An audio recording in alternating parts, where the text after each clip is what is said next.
Boa tarde, pessoinhas. Vamos para a nossa aula de religião.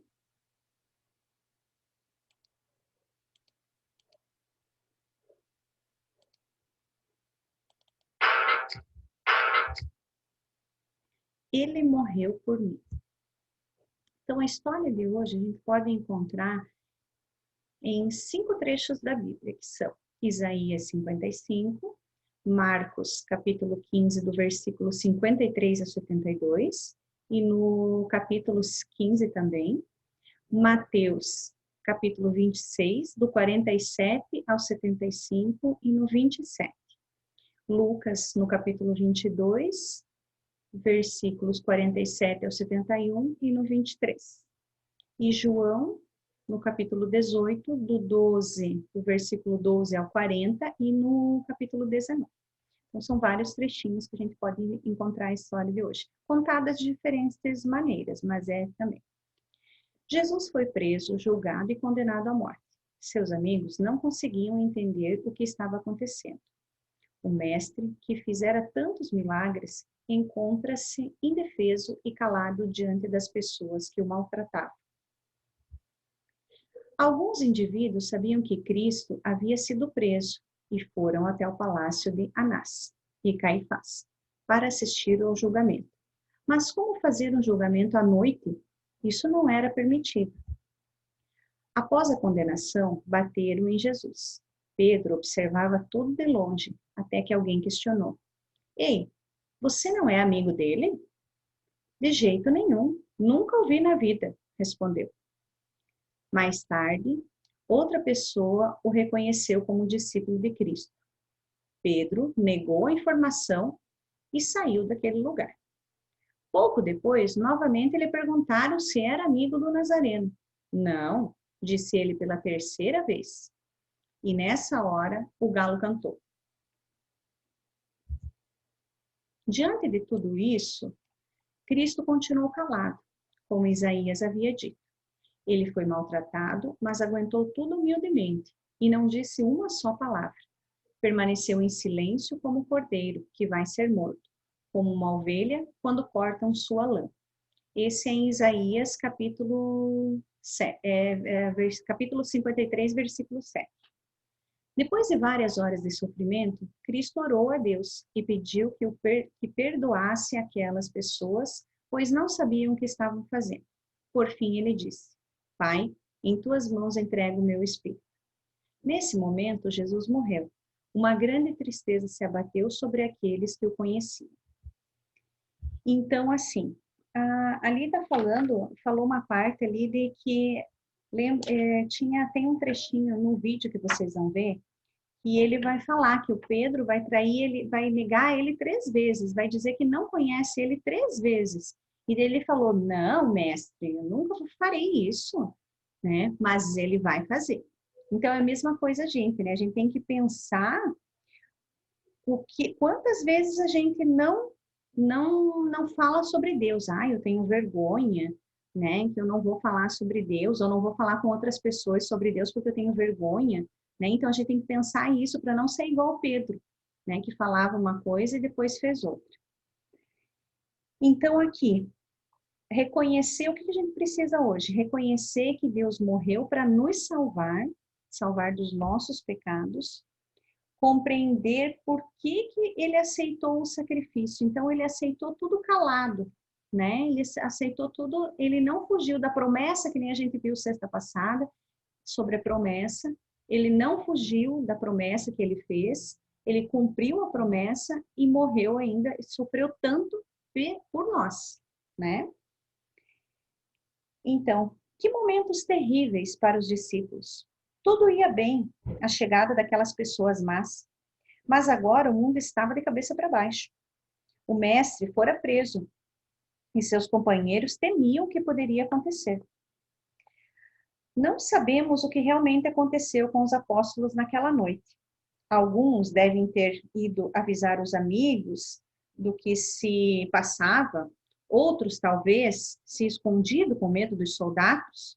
Somente Pedro de longe e João de perto seguiam Jesus. Alguns indivíduos souberam que Cristo havia sido preso e foram até o palácio de Anás e Caifás para assistir o julgamento. Creio que aqueles líderes perversos tinham o propósito de julgá-lo e condená-lo antes que as pessoas curadas e ensinadas por ele soubessem, pois certamente iam protestar diante de tanta maldade. Então eles tentaram fazer esse julgamento à noite para evitar que todas as pessoas que Jesus curou, que ensinou a palavra, se revoltassem contra eles, entendeu? E não deixassem acontecer. Não havia nenhuma oportunidade de julgamento justo naquele tribunal. Sua execução já estava decretada antes mesmo de chegar ali. Em Isaías, o capítulo 53, versículo 8, encontramos que o Filho de Deus foi preso, condenado e levado para ser morto, e ninguém se importou com o que ia acontecer com ele. Após a condenação, bateram em Jesus. Pedro observava tudo de longe e, mesmo assim, observando Jesus sofrer, negou 3 vezes que não conhecia ele. Então Pedro se lembrou das palavras do mestre. Ergueu os olhos e viu Jesus, com as mãos amarradas, voltando o rosto em sua direção. Os olhares de ambos se encontraram e Pedro ficou arrasado. Levantou-se envergonhado, triste, foi para fora do pátio onde estava e chorou amargamente. Que aí ele entendeu que Cristo tinha falado isso para ele, que Jesus tinha falado que ele ia negar, e ele disse que jamais iria negar o mestre. Ouvindo que Cristo havia sido condenado à morte, Judas sentiu remorso pelo que fez, que foi o que traiu também, né? E correu no templo para devolver as 30 moedas de prata que ele tinha ganhado. Se entregasse o dinheiro, talvez, libertassem ele, pensava, né?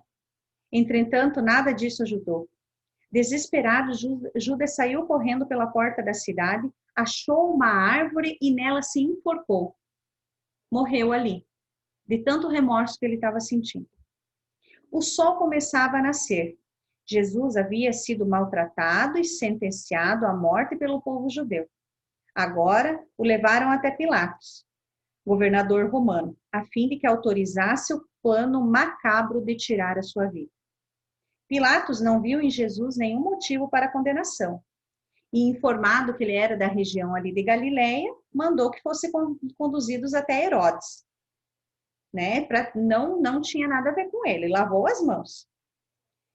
Herodes não absolveu Jesus. Ao contrário, quando soube que Cristo era chamado Rei dos Judeus, deu-lhe uma capa, zombou dele e enviou outra vez para Pilatos. Devolveu lá para Pilatos, vai para lá. Pilatos não gostou disso, pois agora ele teria que solucionar o caso pessoalmente. Como esse homem não fez nada para merecer a morte, mandarei que ele seja castigado e o soltarei, disse Pilatos. Não, gritou a multidão. Mate-o e liberte Barrabás. Barrabás era um ladrão, assassino e líder de um grupo de rebeldes da cidade. Os soldados trouxeram, e ele estava preso, né, o Barrabás. Os soldados trouxeram perante a multidão e Pilatos perguntou: quem de vocês querem que solte, Barrabás ou Jesus? E a maioria respondeu: Barrabás. Muito admirado, Barrabás se viu solto e encaminhado a tudo. Em seguida, Pilatos ordenou que açoitassem Jesus, como os que esperava a multidão, né, que aclamava, que acalmava. Pobre mestre, como deveria ter sofrido. Logo, suas costas foram retalhadas e seu sangue escorreu até o chão. Além disso, conseguiram um manto púrpura para cobrir seus ombros e uma coroa de espinho para lhe colocar sobre a cabeça, ferindo-os ainda mais. Diante de tudo isso, Cristo continuou calado, como Isaías havia dito. Ele foi maltratado, mas aguentou tudo humildemente e não disse uma só palavra. Permaneceu em silêncio como um cordeiro que vai ser morto, como uma ovelha quando cortam sua lã. Após os açoites, Jesus foi levado para ser crucificado. Apesar de todo o sofrimento pelo qual já havia passado, foi obrigado a carregar uma cruz pesada até o lugar chamado Gólgota. Os soldados perceberam que Cristo não conseguia levá-lo ao seu destino. E aí pegaram um homem que estava na multidão, chamado Simão, para ajudar ele a carregar um pouco a cruz. Toda Jerusalém sabia dos horrores que estavam sendo praticados. As pessoas não podiam acreditar no que viam. Que vergonha cometer tanta maldade com um homem tão bom. Quando chegaram a Gólgota, colocaram Jesus sobre a cruz, prenderam-lhe as mãos e os pés com grandes pregos. Na parte de cima do madeiro, colocaram uma tabuleta com a inscrição: Esse é o Rei dos Judeus. À direita e à esquerda de Cristo estavam 2 ladrões. Eles também foram crucificados e provavelmente ficaram surpresos ao vê-lo no meio deles. O que esse homem poderia feito para estar ali? Eles sim haviam transgredido as leis, a sociedade e estavam sofrendo a punição por seu erro. Mas esse homem ali do meio não tinha feito nada. Então um dos ladrões disse: Tu não és o Cristo? Salva-te a ti e a nós dois. Aquilo não era um pedido de ajuda, mas uma zombaria, por sinal muito maldosa. O outro ladrão, o repreendeu e fez um pedido sincero a Jesus. Jesus, lembra-te de mim quando vieres o teu reino. Jesus, vendo a sinceridade daquele coração, respondeu: Certamente você vai estar comigo no paraíso. Depois de várias horas de sofrimento, Cristo orou a Deus e pediu que perdoasse aquelas pessoas porque não sabiam o que estavam fazendo. No momento em que Jesus morreu, uma grande tristeza se abateu sobre os que conheciam. Subitamente, a natureza se manifestou. Houve um terrível terremoto, grandes rochas se soltaram das montanhas e rolaram pelo vale. Relâmpagos iluminaram o céu, o pânico se apoderou das pessoas em torno da cruz. Todos fugiram para salvar sua vida, pois parecia que o juízo do céu desabaria sobre eles. Somente os soldados ficaram em seus postos. Um deles chegou a dizer: Esse homem era realmente o Filho de Deus. Assim como o nascimento de Cristo dividiu a história em 2 partes, antes de Cristo e depois de Cristo, seu sacrifício no Calvário dividiu as cortinas do tempo de alto a baixo. Também separou a nossa vida em 2 momentos, antes e depois de aceitar a salvação oferecida por ele. Jesus deu a vida em nosso lugar e deseja que aceitemos como amigo e salvador da humanidade. Tá? Então, a gente tem que pensar muito, né, no todo o sofrimento que Deus passou pela gente, né? E tentar sempre ser uma pessoa melhor, né? Então, é isso. Lá no plural vai ter um videozinho sobre essa história de hoje, daí que a prof não vai colocar aqui porque trava demais. Vai ter um videozinho lá no plural. Bom final de semana. Jesus morreu. E ele morreu por mim. Ok? É isso. Fiquem bem. Bom final de semana. Façam as atividades lá. Façam atividade de arte, de religião. E beijos e fiquem bem. Até semana que vem.